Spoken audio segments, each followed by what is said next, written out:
Tuko makao makuu ya kanda ya Nyasa maalum kwa ajili ya kuzungumza na umma kupitia nyinyi. Tumewaita kuwajulisha wanachama na umma ziara ya viongozi wa kitaifa kwenye kanda ya Nyasa. Ziara hiyo itaongozwa na mwenyekiti wa taifa Mheshimiwa Tundu Lissu, ambaye ataongozana na viongozi wote wa kitaifa, kwa maana makamu wake, katibu mkuu na kadhalika. Ni ziara maalum kwa ajili ya uzinduzi wa operesheni za chama, ikiwemo no reform no election, ambayo mmekuwa mnaisikia na madhumuni yake ni nini. Pia kuna operesheni stronger together kwa ajili ya kukiweka vizuri chama, pamoja na operation ya tone tone kwa ajili ya kuhamasisha uchangiaji ili kupatikana kwa fedha za kuendesha chama. Ratiba ya mikutano hii itaanza tarehe 23 Machi kwa uzinduzi utakaofanyika Mbeya mjini, viwanja vya Rwanda Nzovwe. Ziara hii itakuwa na ruti mbili. Ruti moja itaongozwa na mwenyekiti wa taifa Mheshimiwa Tundu Lissu, ambayo ni ruti ya mkoa wa Mbeya, mkoa wa Songwe na mkoa wa Rukwa. Na ruti ya pili itaongozwa na makamu mwenyekiti taifa Mheshimiwa Heche John. Ruti hiyo itakuwa nayo itaanzia mkoa wa Mbeya, mkoa wa Njombe na mkoa wa Iringa. Naomba nisome ratiba kwa faida ya watakao kuwa wanafuatilia ziara hii. Nisome ratiba za wote, ratiba ya mwenyekiti wa taifa na atakamopita, pamoja na ratiba ya makamu mwenyekiti taifa na atakamopita. Mwenyekiti taifa tarehe 23 atazindua mkutano au ziara hii au operation hii jijini Mbeya kwenye viwanja vya Rwanda Nzovwe. Baadaye Mbeya mjini, Rwanda Nzovwe. Baadaye tarehe 24 atakwenda mkoa wa Rukwa, ambako ataanzia Nkasi kaskazini, ambako atafanya mkutano mkubwa pale Kabwe. Atakwenda Kirando, atakwenda na Namanyere. Hii siku ya tarehe 24 Machi kutakuwa na mikutano mitatu kwa mujibu wa ratiba yetu. Tarehe 25 Machi mwenyekiti atakuwa Nkasi kusini, Wampembe na Ntalamila, ambako atafanya mkutano mkubwa wa hadhara Wampembe, lakini Ntalamila atapita mapema wakati anaelekea Wampembe kwa ajili ya kufanya mkutano pia pale na wananchi na wanachama. Tarehe 26 atakuwa Kalambo Matai asubuhi, na mchana mpaka jioni atakuwa Sumbawanga mjini, ambapo kutakuwa na kikao cha ndani mchana Sumbawanga mjini, lakini jioni kutakuwa na mkutano wa hadhara Sumbawanga mjini pia. Tarehe 27 atakuwa bado Rukwa, ambako ndo atakuwa anatoka Rukwa sasa atafanya mkutano Kwela saa 4 asubuhi, na jioni atakuwa ameingia mkoa wa Songwe, ambapo atafanya kikao cha ndani Tunduma mchana, na jioni atafanya mkutano wa hadhara kuanzia saa 9 pale pale mjini Tunduma. Tarehe 28 mwenyekiti atakuwa Momba saa 3 asubuhi mpaka 5 mchana, Vwawa saa 6 alasiri mpaka saa 8 jioni, na jioni hiyo tarehe 25 Machi mwenyekiti atamalizia mkutano jimbo la Mbozi Mlowo katika mkutano wa hadhara utakaofanyika kuanzia saa 9 alasiri. Tarehe 29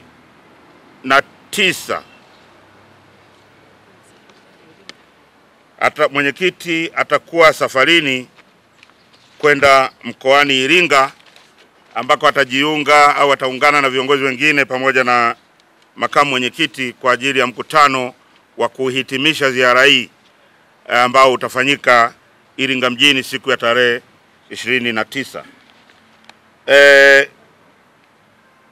Kwa mwenendo ule niwasomee ratiba ya makamu mwenyekiti taifa Mheshimiwa John Heche. Tarehe 23 atakuwa Mbeya katika uzinduzi.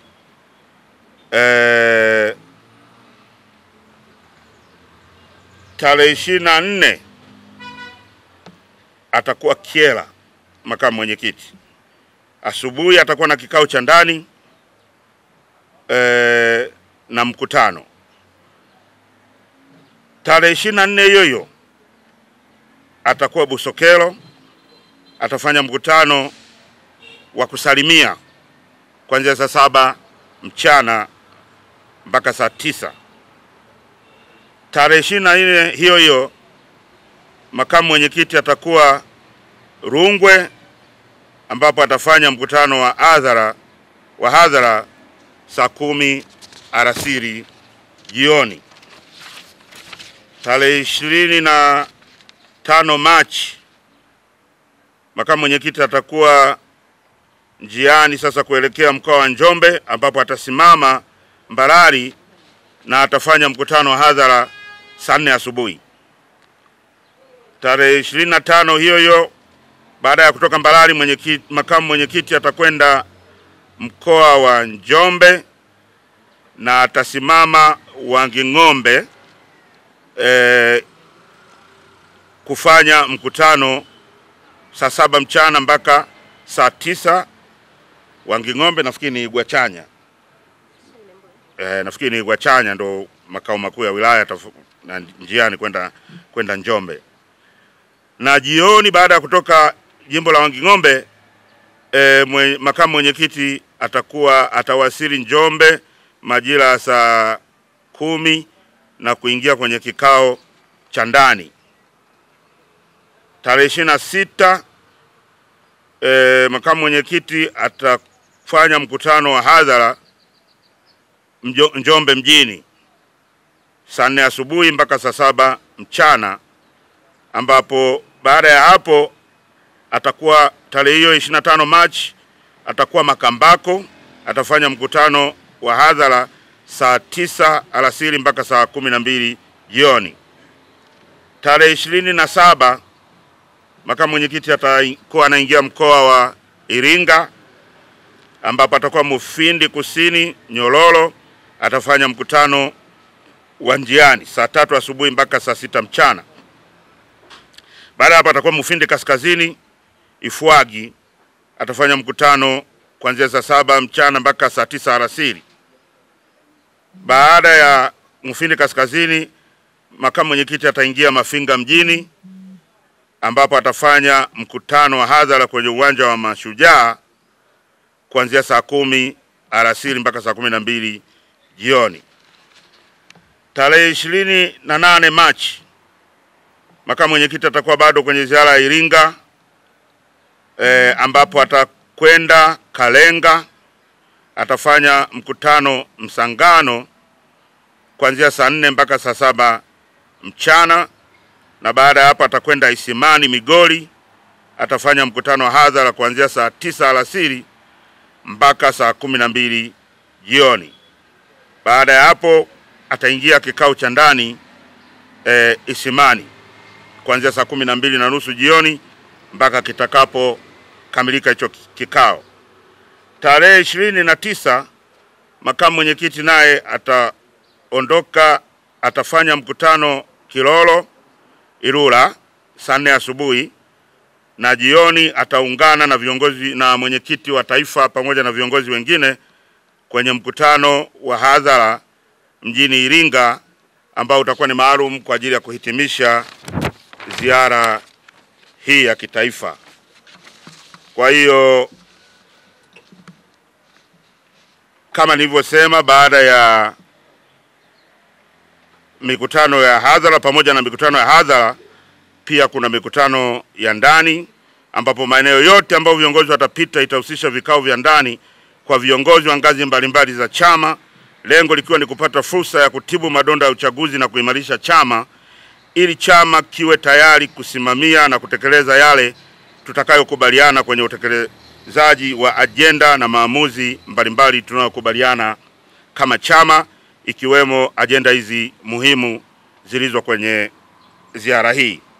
Natoa wito kwa wanachama na wapenda mabadiliko wote kanda ya Nyasa kushiriki mikutano hii ili waweze kujua tunaendaje mbele kama chama na pia kama taifa. Asanteni sana na Mungu awabariki sana. Ameuliza Saddam kwamba vipi mara nyingi tukiwa tunafanya harakati operation au ratiba kama hizi tunakuwa na msuguano na polisi. Nadhani tuko vizuri kwa maandalizi, na misuguano inaanzaga kama hapa, kwa sababu hivi mnavyozungumzia misuguano kwa Chadema, hivi nyinyi waandishi wa habari huwa mnapona, si mnanyanyaga nyinyi na nyinyi kamera pia. Kwa hiyo so far tuko vizuri, hatujaona dalili zozote za hujuma wala za kukwamisha. Na mara nyingi unajua shida inakuaga sio sisi, mara nyingi inakuaga shida ni police, maybe by understanding au kwa kutoku understanding, mpaka inawapelekea kuchukua hatua wanazochukua dhidi yetu. Lakini nyinyi mmekuwa ni mashahidi, hakuna shughuli ya Chadema, iwe mikutano ya hadhara, iwe shughuli za ndani, ambazo zimewahi kufanyika ukatokea uvunjifu wote wa amani, nikizungumzia hususan kama hapa mjini Mbeya, au hata mtu kupoteza hata sindano aliyoiweka mfukoni. Kwa hiyo tuko vizuri, so far hakuna fracture au hakuna uzinguaji wowote kutoka kwa polisi au vyombo vyovyote. Kuhusu ratiba, katibu naweza ukalijibu hilo kidogo. Kanda ya Nyasa ina mikoa 5. Ina Rukwa, Songwe, Mbeya, Njombe na Iringa. Kwa hivyo kama ulivyosikia mwenyekiti alipokuwa anasoma ratiba, maeneo yote hayo tumepeleka mikutano, na mikutano mikubwa iko mingi na ya njiani iko pia mingi. Na bado pamoja na hizi tulizosoma, bado kuna wengine ambao tunajua kwa chama chetu na wanavyopenda kupokea viongozi wao, itajitokeza mingi tu ya njiani ambayo watu watamsimamisha mwenyekiti au makamu hapa na pale wakitaka wasalimiwe pia. Kwa hivyo mikoa yote, sisi hatufiki Katavi, hatufiki Ruvuma, sisi tunaishia Iringa, Njombe mpaka Rukwa. Na Kyando ametaka kujua kwamba tunaendaje, msimamo wetu, wananchi hawaelewi kama tunaingia kwenye uchaguzi au hatuingii. Ndio maana tunafanya hiyo operation Kyando.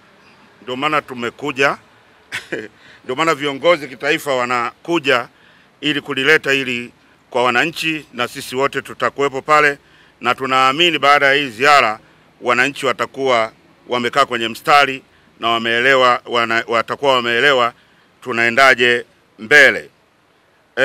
Ameuliza Kyando kuhusu hatutarajii polisi, kwamba polisi wakituzuia tutafanyaje. Hatutarajii, unajua sisi hatunaga negativity, always sisi tuko positive. Kwa hiyo ili jambo sisi ni positive, na hatutarajii kwamba polisi watafanya hicho ambacho una wasiwasi au unasema kwamba watafanya. Hatutahukumu kwa historia ya nyuma, lakini sidhani kama hata wao wako kwenye mudi ya kufanya hivi, kwa sababu sio wakati muafaka kufanya hivyo. Na naamini kwamba jambo hili, ziara hii, kuanzia uzinduzi mpaka kuja kumaliza ziara, itakwenda salama bila rapsha zozote zisizo na msingi kutoka kwa mtu yoyote, sio tu polisi, mtu yoyote ambaye akitaki mema chama hiki. Kamwanga anasema kila kampeni, tumekuwa na kampeni kadhaa za uchangishaji. Yes, na ndio maana hiki chama kimekuwa strong kwa miaka yote. Kila wakati kinakuja na mkakati mpya. Kwa hiyo kila kampeni inakuwa na malengo yake kwa wakati husika, kuhusiana na tija zinatofautiana. Saa nyingine tunafanikiwa 100%, saa nyingine tunafanikiwa 60%, saa nyingine tunafanikiwa 70%, lakini kwenye program zetu nyingi kama hizi hatujawahi kufeli. Nyingi zilikizi mahitaji au malengo ya kuanzishwa kwake, na tunaamini kwamba na hii pia itakwenda hivyo hivyo.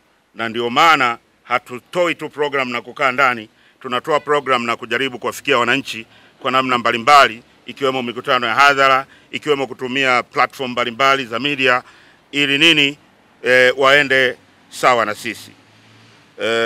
Kwa hiyo tija zinatofautiana. Freddy anasema kwamba kuna chama au taasisi nyingine inafanya ratiba kama zetu. Freddy, sisi sio jukumu letu kuangalia watu wengine wanafanya nini. Wewe ukiwa mchungaji, Jumapili imefika, unatakiwa ukafanya ibada kanisani kwako, usitake kuangalia Anglikana wanafanya nini, Roman wanafanya nini, au nani wanafanya nini. Kwa hiyo sio jukumu letu sisi kuangalia wengine wanafanya nini, ili mradi wasituingilie katika jambo letu, katika ratiba zetu zinavyofanya kwa namna yoyote. No reform no election sio manake kususia uchaguzi. Manake ni kupush kwa namna mbalimbali wanaohusika, serikali, chama na wote wanaohusika na kuvuruga uchaguzi wakae kwenye mstari. Kwa hiyo sasa, kama una push kitu ambacho unatarajia kitatoa matokeo, ni wajibu wetu pia kuwaambia wananchi wetu au wananchi kwa ujumla waendelee kujiandikisha, kwa sababu what if haya tunayoyapush yanakuja kukubalika miezi 4 kabla ya uchaguzi. Mwezi Juni yanakuja kukubalika, alafu tayari eneo lako au mkoa fulani zoezi la uandikishaji limeshapita, utarudi tena kuambia wakajiandikisha, watajiandikisha wapi? Kwa hiyo sisi tunafanya jukumu letu kama chama, lakini tunataka wananchi pia nao wafanye jukumu lao kama chama. Wahakikishe kwamba wako tayari, wajiandikishe na psychologically wawe wako tayari, ili kwamba haya tunao ya push, hii no reform no election, itakaposikilizwa na kutekelezwa kiasi kwamba cha kufanya kama chama sasa tuamue kwamba tunaingia kwenye uchaguzi, basi tuwe tayari tunawapiga kura wetu. Kwa sababu kwenda kujiandikisha hamna mtu anatoka damu wala hamna mtu anakufa. Kwa hiyo waende wakajiandikishe, ili hizi jitihada tunazofanya kama chama za kupushi reforms zitakapofanikiwa kwa kiwango chochote kile, basi tuwe tayari tunawapiga kura.